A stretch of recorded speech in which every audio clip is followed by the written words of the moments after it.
I'm sorry, I just don't believe it.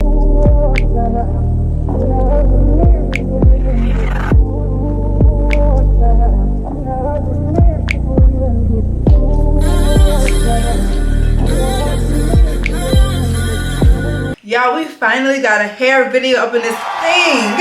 What's good, sis? What's good, bro? Welcome back to your girl's channel. It's your good sis, Curly Chris. In today's video, we are getting into a hair chit chat, a hair Q&A, a hair update video, because since my last one, y'all, so many things have been happening, including going bald in some areas. If you know, you know. So welcome back to another video. We are about to get into a whole lot of juicy topics that I asked you guys to ask me, questions that you guys had, and a lot of you guys on Instagram and YouTube had some good questions and some good topics. So before I go ahead and get into the video, if you are new to your channel, make sure to go ahead and subscribe. Make it official by joining the Curly crew. We would love to have you. Okay, so let's go ahead and hop right on into today's video.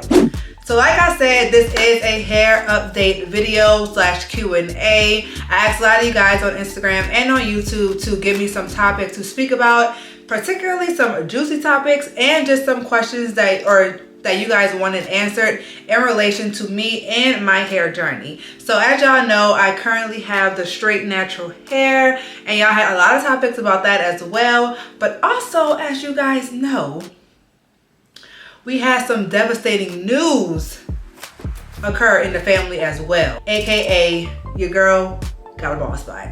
They ask you how you are, you just have to say that you're fine when you're not really fine, but you just can't get into it because they would never understand. A bald spot, y'all, okay? And I was devastated. I wanted to cry when I found out, because what you mean I got a bald spot?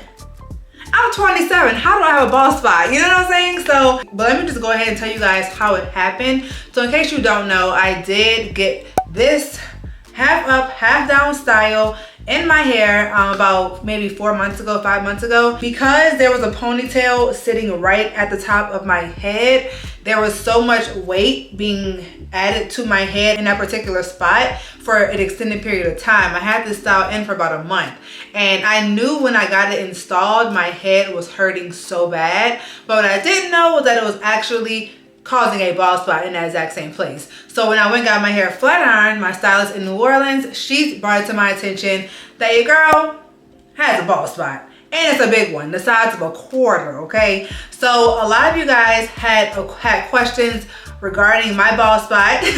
It sounds so bad to say that. And what I'm gonna be doing to repair it, to make it healthy, to make my hair grow again. So here are the questions that I got in regards to my lovely bald spot. And let me go ahead and fill you guys in on what all I plan to be doing to restore the health of my hair overall, but specifically in that one spot. So of course, the number one thing that I'm focused on is the health of my hair, and I plan on showing that one particular spot so much love. But of course, overall scalp care, right, is number one priority, because by that happening, it just shows me that even though I may think I'm doing what's best for my hair, I really don't know everything. So it's very important for me to take this as a learning curve, and also to know that every style is not a protective style, and every stylist may not know the best ways to work on hair. Now, let me just also say, I do not think that this is the stylist's fault whatsoever. I believe it's more so my judgment, because all she did was put the style in. Now, if she's had experiences like this in the past and just didn't tell me, I don't know all of that, but I wouldn't say my bald spot is her fault. So like I said, scalp care is very, very important, and I plan on using a hair care line that's catered directly to scalp care, which is the Shea Moisture Scalp Moisture Collection. Now, I specifically chose this collection because it hydrates your scalp. It has aloe butter and vitamin B3 in it, which are great products for the scalp, and it also has some shea butter. Now, Shea Moisture also has the anti-dandruff collection, which helps to fight the symptoms of dandruff like flaking, itching, irritation, and redness.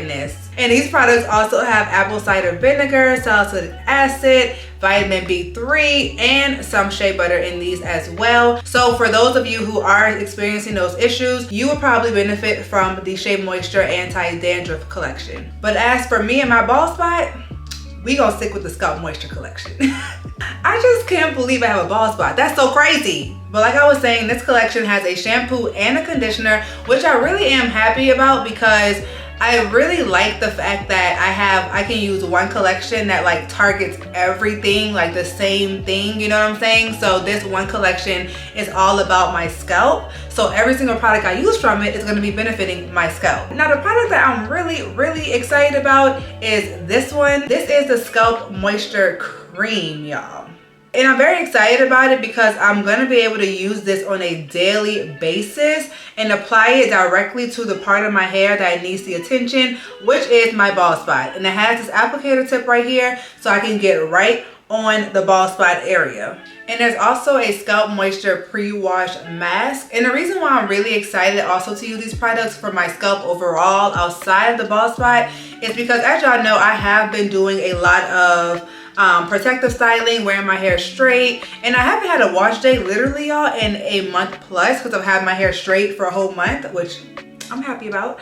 But it's also important to note that I have to still take care of my scalp, and since I haven't really been able to give my scalp as much love as I typically would, this collection and specifically these products right here are really going to be great for me to improve the moisture and the health of my scalp, you know what I'm saying, and give it that extra TLC that it's going to be needing. So I'm also going to be sharing my wash day with you guys soon using these products, and of course the shampoo and conditioner, so stay tuned for that. We're about to be going on a bald spot journey at the tender age of 27 with Shea Moisture, so stay tuned. Oh yeah, and lastly, let me note that these products have no sulfates, no parabens, and no animal testing. Now the next question that you all have for me is, are you tired of being natural and doing the same styles? Can we talk about it? Please. I am not tired of being natural, okay? I will never be tired of being natural, loving what naturally comes out of my scalp. That will never become tiresome. But what I am tired of is staying confined in a box. And in case you don't know, in the natural hair community, you are very much so confined in a box a lot of times. And it's very hard to break free from that box when you want to share more about yourself than just your hair. A lot of times our audience comes simply because they want to know about our hair, a twist out, a braid out, a wash and go, an updated hair journey or hair routine. That's all that they're interested in. So whenever I want to share my life about a vlog, a new dog I got, or these pants I just bought, or this makeup I just tried, it's very hard, ironically, to expand. It's like you only care about hair. So, and it also becomes a point where when you're primarily a hair content creator, how much hair content can you put out? On my channel, I have hundreds of videos, and I promise you 80% of those videos are dedicated to hair, twist outs, wash and goes, braid outs, you know. So it's like I can't continue to make twist outs, wash and goes, braid outs, because at some point it becomes repetitive. And although I feel like the audience hates to admit it, but you guys also get tired of us doing twist outs, wash and goes, braid outs. Let's be honest, you guys get tired of it, because guess what? The more and more we do of it, the more our video views start to drop, they start to plummet, because you guys even say like, oh, we've already seen this before. So it's like, this is something that we've made as a career for us, so we have to continue to push out content, but not if you guys are not enjoying the content, right? So for me personally, it's not so much I don't enjoy being natural, it's more so I am enjoying diversifying my content around my natural hair, and also wearing my hair in different styles, but also incorporating a multitude of niches into my content. And I'm so grateful, y'all, because honestly I feel like you guys have really accepted me for my content. Like, you guys are really enjoying my vlog content, my get ready with me content, but honestly you guys really enjoy all of my content the same, I feel like now, and I am just so grateful for that. And in that same realm, I got another question from my girl Jess. She said, do you ever feel pressure to stay curly because of the followers you gained from it? And let me just address this separately, is that I felt so scared, y'all, to diversify my content, even to a point of where I was like, is my career over with? Because they are not watching my vlog content, my fashion content. And as a creator, when you see the end of the road in a certain niche, you have to get a backup plan. You have to get a plan B. And while I was growing into my womanhood, I wanted my content to be on the same page, right? And it was very hard to do that. Even to the fact that when I would post a vlog, I would get like 500 to 1,000 views on the vlog, but get like 8K on a hair video. And I was just like, oh my God, how am I gonna mitigate this? Like, I don't see how I'm gonna get them to actually care about my vlog content. So I felt a lot of pressure to change my content. Like, kind of like I needed permission in a sense. Like, are you allowed to change this content? And even whenever I would post about lifestyle content, I would not get the response I wanted. So I'm like, girl, maybe you aren't allowed. You don't have that permission, Crystal. Like, you need to stay in this box. And I allowed that mindset to like capture me for so long. I was just like, wow, okay, maybe I do have to stay in that box. Like, maybe I can't create a vlog. Maybe, and I don't understand why that is for hair content creators. It's like, I feel like any other niche, makeup, like especially in the makeup niche, the makeup world, we see so many makeup creators who turn lifestyle and their audience loves it. But in the natural hair community, we turn lifestyle and y'all like, boo, boo, tomato, tomato. Now, of course, y'all aren't saying boo, boo, tomato, tomato, but it's like the analytics. The analytics are saying boo, boo, tomato, tomato. Okay, so I really don't understand why that is, but it is so true with natural hair content creators. And you guys can just see the proof. The proof is in the pudding, okay? The proof is in the pudding. It's only a few of us who actually get that support, which I hate, but we even gotta fight to the top. We tussling, okay? We tussling. One little tip that I want to give, honestly, to anyone who is pursuing a hair niche strictly for content, I would say don't. I would say, because at some point you're going to get tired of doing the twist out. You just are. You just are. I love my natural hair. I loved it. But we evolve and we grow, right, as people. And we want our content to typically do the same as well. And almost every single creator that you see, they in some way, shape, or form have created other types of content. The problem is we do it too late, I feel like. So I wish I would tell younger Chris, when she's creating videos in her bathroom, also create a vlog. Or maybe a video of how you setting up this content in your bathroom, even though it was a hot mess. But create some other kind of content. Create a vlog about you in college. As you guys know, maybe you don't know, I started creating hair content while I was in college. So also create a day in my life on campus. Like something like that, but in that same realm, I would say don't have too many niches. I know it's kind of hard to understand what I'm saying, but try to pick 2 niches, 2 or 3, just to allow you to have that segue to expand when you're ready. So the next question I have is, do you have any hair regrets, whether it was a style, a stylist, or a treatment? Yes, yes, and yes. Y'all, it's crazy because I never view myself as someone who made bad decisions with like hairstylists or styles until lately, okay? Y'all remember when I went and got my box braids, my knotless braids, and how that lady, my stylist, I went to an African braiding salon.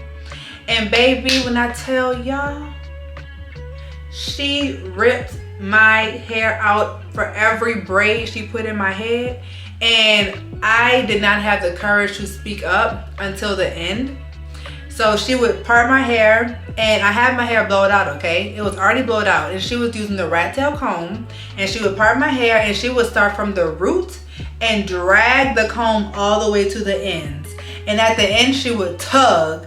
And every time she tugged, a ball of my hair fell onto the floor. And I'm not even exaggerating to any power right now. I'm telling you guys the truth.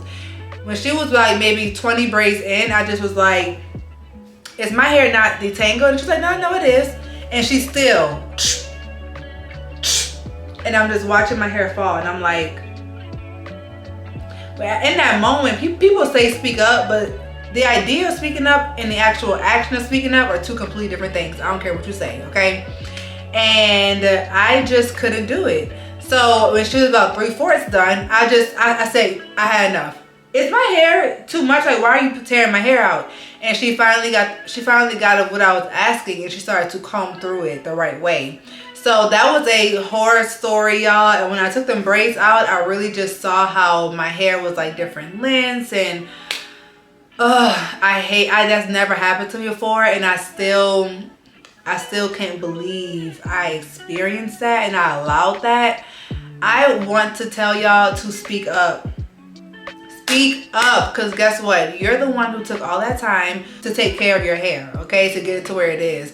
Don't allow somebody in no salon who got a 1/2 inch of hair on their head to tell you about your healthy hair, or to let them do what they want to do to your healthy hair. Now, if you look, I ain't trying to say people who got a 1/2 inch of hair ain't nothing. I ain't trying to say that. But I'm saying don't allow somebody who don't take care of their own hair to mess over yours. That's all I'm saying.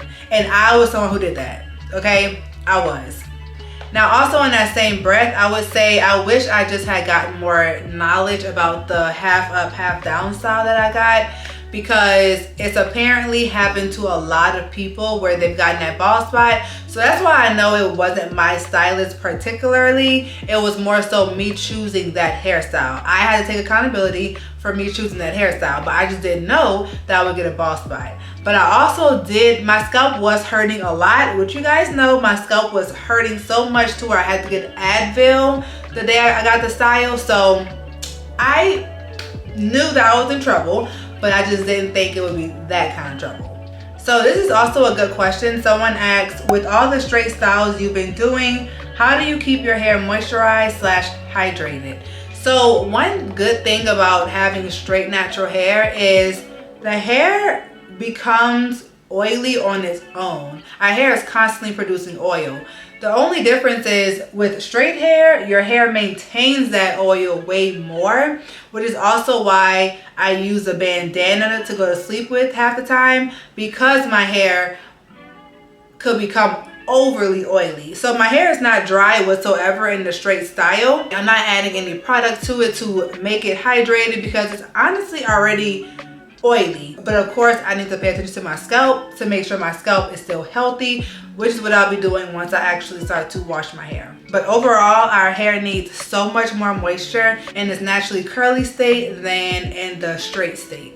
Okay, so someone left a good topic and said, here's a juicy question. What's some hair myths that a lot of other YouTubers swear by and you're just like, that ain't correct? Okay. Let me just tell y'all my little personal thing that I've always said to myself. I've literally always stuck by this. Applying an oil before a cream does not make your hair more moisturized.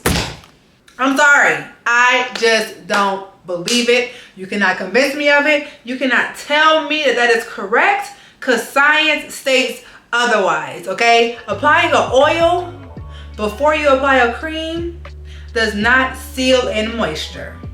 Because an oil, by definition, is a sealant, okay? An oil is not a moisturizer. The LOC method does not make no sense. LOC stands for losing our consciousness, because there's absolutely no way, there's no way, losing our control, losing our common sense. That's what it stands for. But that's just me personally. You can't sell me on it. LCO makes way more sense in my opinion. That's just something I've always stood by. Leave-in, cream, and then oil. You're going from the lightest product, which is your leave-in, to a moisturizing product, your cream, and you're sealing all the moisture in with the oil. It makes sense to me. That's what I've done my entire natural hair routine, my entire natural hair journey. I'm an advocate for it, okay? I don't know if you agree, you disagree, let me know in the comments. I mean, we ain't gonna go back and forth in the comments because I made my mind up. But I'm just saying, no, it's a no for me. Another one that I will stand on to the day I die is a gel by itself will make your hair as hard as a wall. And you can't convince me that that's healthy. You just can't. Where's the moisturizing property? What's moisturizing in that concoction? Nothing. You have to apply some kind of moisture first and then put a gel on top. At first, I used to say that I hated gels, which you guys know. Y'all remember that time frame, okay? But then I got knowledge on the topic, and I realized that it's not so much the gel that's the problem. The gel is doing its job. It's more so you have to put a moisturizing product first and do your job to take care of the health of your hair. So I realized that when I applied a hydrating cream first and then a gel, that gave me like the perfect wash and go combo. So someone else said, this isn't a juicy question, but have you reached your hair goals that you set out from the start, and would you ever dye your hair? Y'all, I didn't even think about this until I got this question. And I really just sat in awe for a little while because I was like, sis, you have really become your own hair goals. Like, when I say that, y'all, I mean that. When I was in college, I was highly deterred from going natural. I was told that I did not have the right hair texture by my stylist. I was told that my hair was not the kind that you go natural with. My hair would be nappy. Why would you want to do that to your hair? That doesn't make any sense. So I constantly took pictures and screenshots of beautiful women that I wanted to be like. Beautiful women that I wanted my hair, who were confident. They were confident in their natural curls. And I wanted to mirror them. And I still remember to this day looking on my phone while I'm in the hair salon deciding to go natural, deciding to cut off all my hair, okay? I'm just like, oh, I just wish. And 6 years later, here we are. Literally living the dream, the goal person that I had on my phone. I am that person. I have become that person. And I didn't realize that until I read this question. I have exceeded my hair goals. I have exceeded where I thought I would be with my hair journey. Like, the fact that, oh my God, I can't even, it makes me want to cry, honestly, because like, y'all don't understand the amount of, like, when I decided to go natural, y'all, I'm literally about to cry. When I decided to go natural, I had so many odds against me. I had so many people who told me that I would not be pretty. And I just decided to go natural because I knew I wanted to embrace what I had on that came out of my scalp. I knew I wanted to embrace that. And the fact that here I am 6 years later, and I've created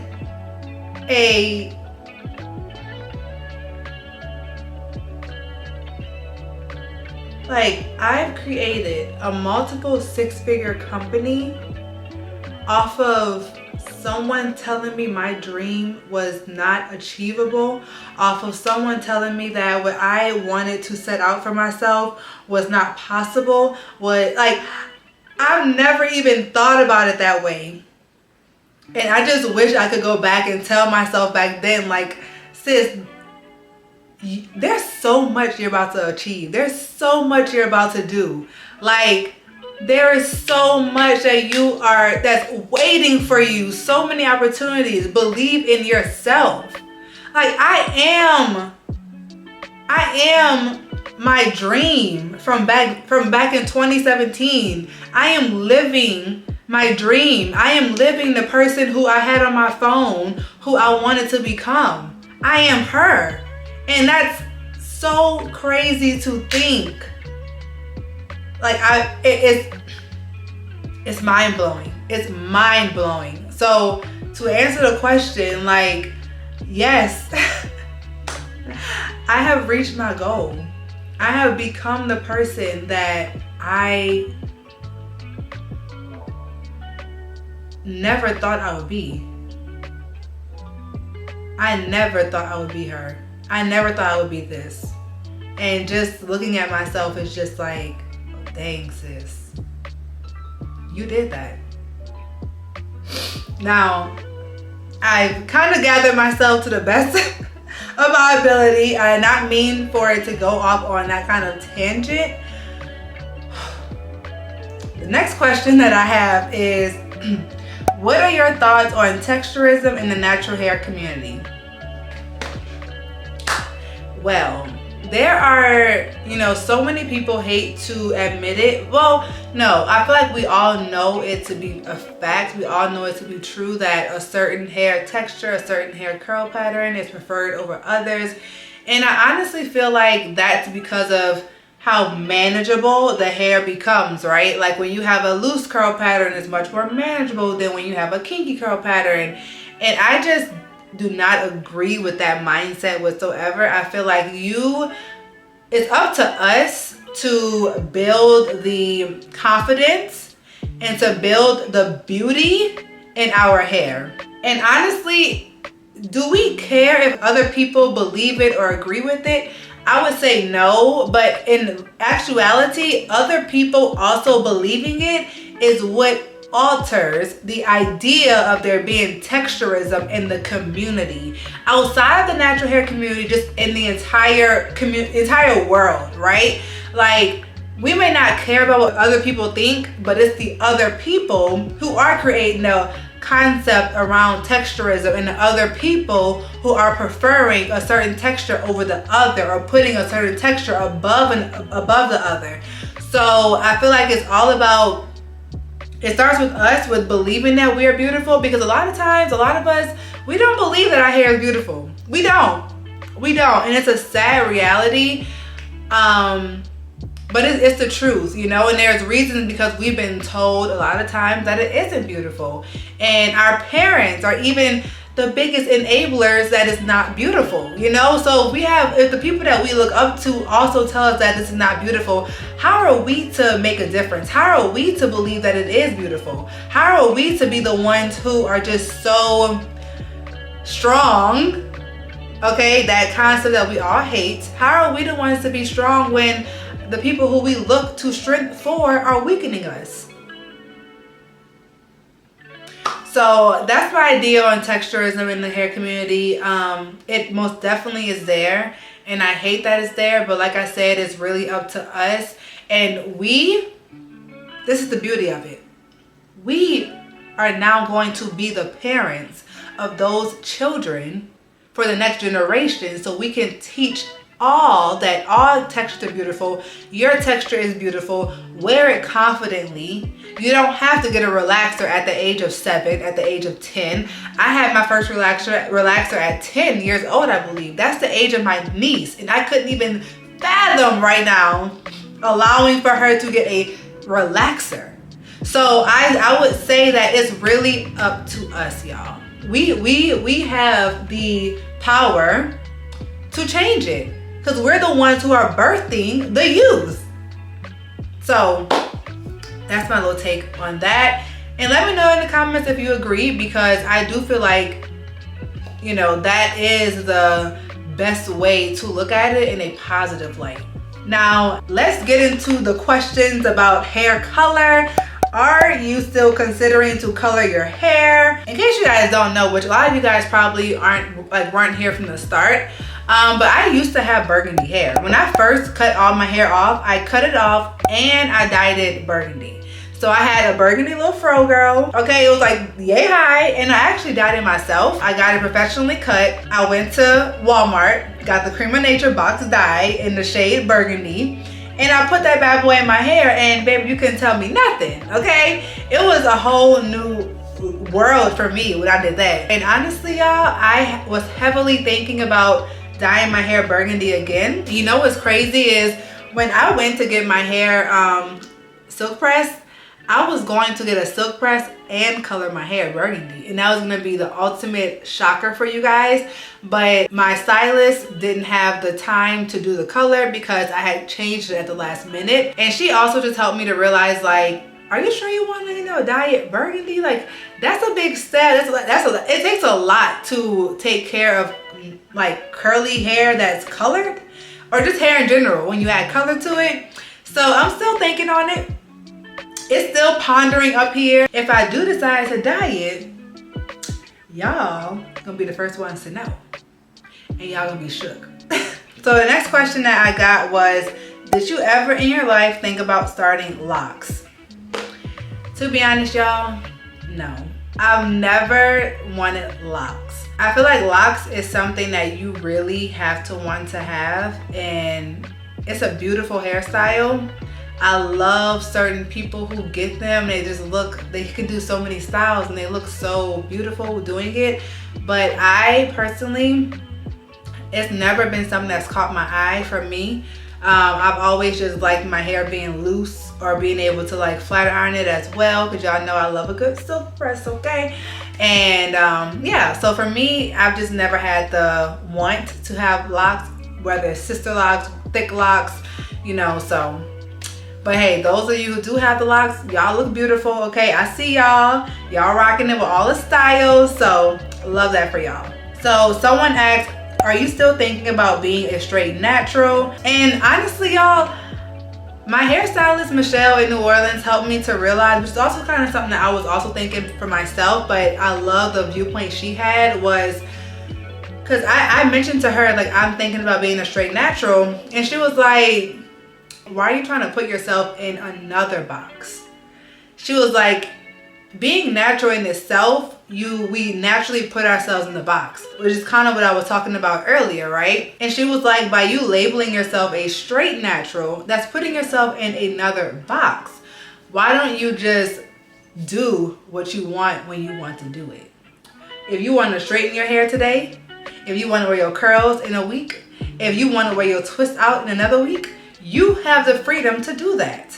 And you don't have to put a title on it. When she said that, I was just like, yeah, that's more so me. Like, the reason why I said I've never wanted to like say for sure I was a straight natural is because I don't like putting myself in a box, but I never really realized it until she said it, like the way that she said it. But I'm not someone to be like, I'm gonna only stick to one style. I have to be able to switch my hair up and, you know, keep things a little spicy, spice things up. You know what I'm saying? So that's my idea on becoming a straight natural. And I'm also scared of heat damage. Let's just bring that out there, okay? Your girl may have a little heat damage when I rinse this hair out. We gonna see though, but yeah. And speaking about heat damage, someone said how to overcome heat damage without cutting it. Honestly, y'all, don't come to me about that topic because I don't know. I've never had heat damage. I've just seen some people who have been able to bring the life back to their hair after having heat damage. I've also seen some people who had to cut it off completely. I've seen more cutoffs than revivals, but I don't know. We gonna see when I rinse this out if I got a little heat damage, which I'm hoping I don't. But if I do, I'm gonna tell you what my plan is. So the last question that I'm going to answer is this one, and it says, what's your opinion on people saying the natural hair cult is dead? What problems do you have with the community? So, do I feel like, for one, this wasn't part of the question, but do I feel like the natural hair community is a cult? Absolutely not. I don't feel like it's a cult. I do feel like there are a lot of people who have strict ideas, and I feel like some people have taken their hair as a religion, so to speak, as far as like, you can only do this and you can't do that. You can't cross this line. I'm gonna put my beliefs on my hair onto you. You know, I feel like that has been so heavy in the community, which is honestly what I don't like. Although I have strict beliefs on what I want to do with my hair, I will never put that on someone else. Like, if you want to do something with your hair, I'll say even to the point of, if you want to do the LOC method. They ask you how you are, you just have to say that you're fine when you're not really fine, but you just can't get into it because they would never understand. It's gonna hurt me to my core, but I'm not gonna stop you from doing it. And I just feel like sometimes people in the natural hair community don't have that freedom of release. Like, it's like you have to do it my way. And I don't like that. And I also just hate the idea of how many people have opinions of what other people do to their hair in the natural hair community. And also how many people compare. Ooh, I hate how many people compare themselves to others, compare themselves to other textures, to other results, to other bantu knot outs, to other twist outs in the natural hair community. It's tiring. I also hate how you could put out a tutorial for your hair type and now they want you to explain how this product works for 4C or for 4B or for 3A. I don't know, okay? I have one hair type, 2 max, maybe 3, but I don't have yours. And I'm not about to tell you how it's gonna work on your hair type, cause I don't care. I'm making it funny, but it's true. Like, I cannot speak for everyone. I can only speak for me and what my results are giving me. And it seems like in the natural hair community, everyone wants you to be an advocate for every hair type. And I just can't do that. You know what I'm saying? So those are the things that I really hate about the hair. Well, I don't like to use the word hate, but the things that I highly dislike about it. And also, you know how I was saying how in the hair community, I just feel like people aren't really accepting of other niches, whereas in other communities, people are more so supporters of the person versus what they're getting from the person, right? In the hair community, it's like the two are so separated for some reason. The person versus the content are so separated instead of it being like, oh, I like this person, so I'm gonna support all of their content. That's really what I view about it. And that's the problems that I have on it. Oh my God, you guys ask such good questions. Okay, I have a few more. Someone said, do you get different treatment from men based on your hairstyle, straight versus natural? That's a good question. Me personally, do I get different treatment? Honestly, okay, let me put it this way. I feel like I got approached by men the exact same as if like I'm have it straight right now. One thing I will say is I feel like when I have my hair in certain styles, like pulled back styles, accentuates my facial structure way more. So I do feel like I get more approached whenever I have my hair pulled back. But I do feel like some men prefer straighter hairstyles over curly hairstyles unless you have a certain texture for your curly hairstyle, which goes back to texturism. So that does live, and that's a reality. I'm not even gonna try to deny that because that is a fact. But then again, I just feel like the people who aren't approaching you are just not the ones who are for you. The person, if you are in love with your natural hair, the person that is for you is going to also love your natural hair. It's going to love you in your natural state, your natural state, your straight state. They're going to really appreciate you for that. So I would not so much worry about who's not approaching me, but instead I'll worry about who is approaching me when I have my hair in the states that I prefer. So another question I had, y'all, was all about my edges in this style. Some of y'all even went to the extent of asking me that I perm my edges. I'm assuming because my edges are straight and I have my hair straight. So since my hair is straight, y'all like, why are my edges not curling up? Oh, she had to have permed them. I ain't perming my edges, y'all, okay? I did not do that. So I am using the same edge gel that I've always used. Y'all know this is the only edge gel I promote on my channel. When it comes to my edges, this is all that I use, okay? This is the one product that I feel like slicks my edges down the most. I slick them down, I tie them down, and they stay all day. Don't even move an inch, okay? Now for this part of my hair, I don't use this because it's water-based. I use the Kiss Edge wax stick for this part of my hair because it's not a water-based product and it slicks my hair back. One thing that you have to realize when you have straight hair is you really have to avoid using water-based products because that will revert your hair back to curly. Now y'all can stop thinking I perm my edges. Okay, now this is the very last question. Influencers not being offered hair brand sponsorships, hair brands not paying enough.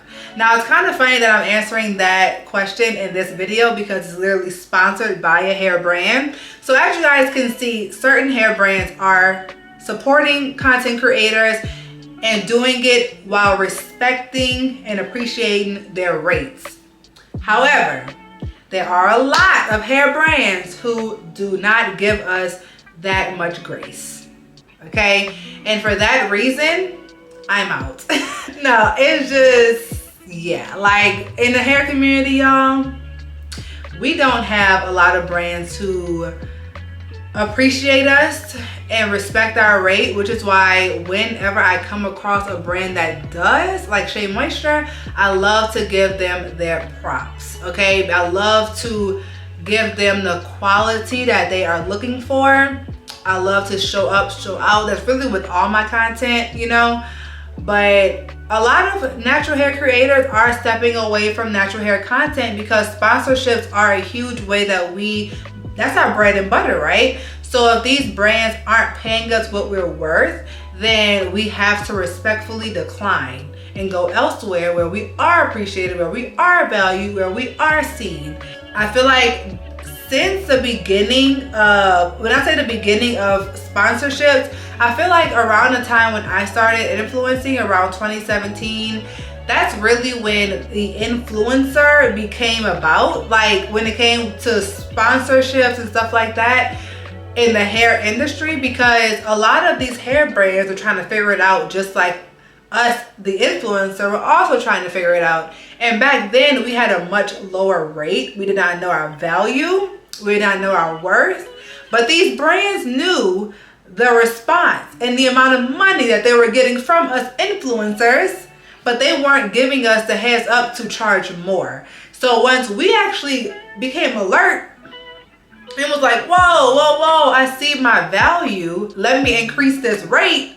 A lot of the hair brands were like, I still want to pay you what I've been paying you. And we were like, no, get with it or we're going to go elsewhere, you know? And that's really what happened a lot in the natural hair community. I'm not even going to lie to you. That is one of the reasons why I feel like a lot of hair content creators have switched niches. I'm gonna just be honest with you, okay? Is that the reason why I switched? I more so switched because I wanted to diversify my content. I wanted to create more skincare, more lifestyle. All right, y'all. I'm getting the white things around my lips. That means it's time for me to shut up. I'm gonna make this last point and then go. I wanted to create more skincare, more lifestyle, more beauty content. That's really why I switched out. And it was one of the best decisions I've ever made for my career. But on top of that, it was also seeing how these other niches, they respect us and they pay accordingly, you know? And that's something that as an influencer, as a content creator, you really want to be somewhere where you are valued, you know? Like on a serious note, you don't want to constantly keep on getting disrespected, especially as a Black content creator. There's still things that have to be worked on in the influencing space, but we deserve to feel that value. We deserve to get paid what we are worth. So, this was a long video, y'all, okay? This was a mouthful, but when I tell you, I feel like we hit so many points. So let me know in the comments down below, what are your thoughts on the topics that we talked about today? And thank you so much to Shea Moisture for also sponsoring this portion of today's video. And I cannot wait to wash my hair, y'all. So thank you guys so much for tuning in to today's video. Go ahead and subscribe if you are new to your girl's channel. I would love to have you over here. And I'm gonna see you guys in my next video / vloggy vlog.